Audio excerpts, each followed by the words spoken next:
আসসালামু আলাইকুম। সততাস কুকিংয়ে সকলকে স্বাগতম।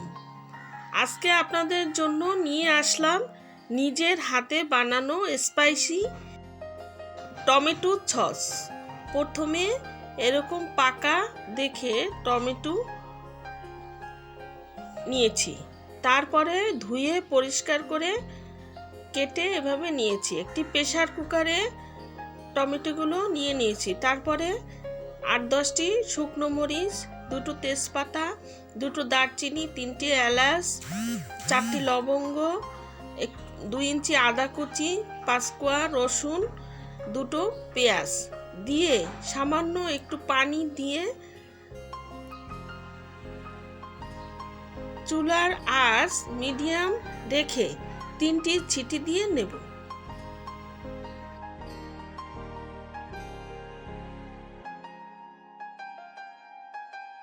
ঠান্ডা হয়ে গেলে ব্লেন্ড করে নেব। তারপরে একটি স্ট্রেনারে নিয়ে এভাবে ছেঁকে নেব।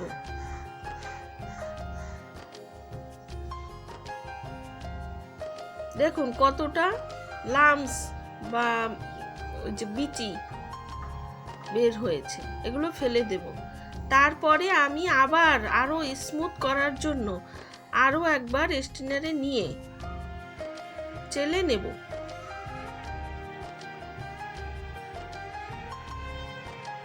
পাকা টমেটো নিলে সুন্দর প্রিজারভেটিভ ছাড়াই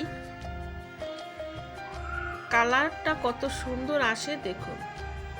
তারপরে আবারও একবার চেলে নিয়ে একটি পাত্রে আমি দিয়ে দেব।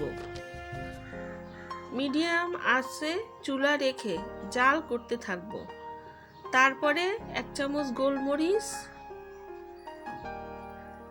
সামান্য লাল মরিচের গুঁড়ো দিয়ে দেব।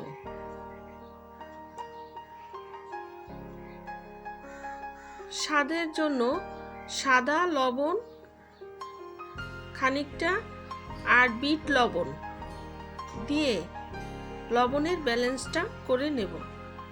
তারপরে পরিমাণ মতো চিনি দিয়ে দেব। এখানে 1 কাপ চিনি লেগেছে আমার। চিনি দিয়ে ভালো করে মিশিয়ে নেব। মেশানো হয়ে গেলে ওদিকে আধা কাপ সিরকার সাথে 1 চামচ কর্নফ্লাওয়ার গুলে নেব। এটা সিরকার সাথে গুলে দেবেন, পানিতে গুলবেন না। তারপরে আস্তে আস্তে নেড়ে নেড়ে এভাবে টমেটো সসের সাথে মিশিয়ে নেব।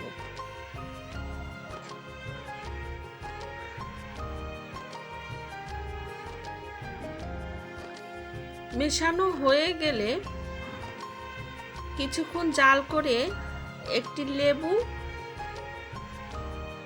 রস করে টমেটো সসের সাথে মিলিয়ে দেব। তারপরে খানিকক্ষণ জাল করে নামিয়ে নেব। আর এটা হয়েছে কিনা চেক করার জন্য এভাবে একটি সাদা প্লেটে নিয়ে এভাবে চেক করে নেব। দেখুন কি সুন্দর তৈরি হয়ে গেল নিজের হাতে বানানো স্পাইসি টমেটো সস। তারপরে আমি এরকম একটি জারে ফানেল দিয়ে, ঠান্ডা হয়ে গেলে একটি ফানেল দিয়ে এভাবে জারে নিয়ে নেব।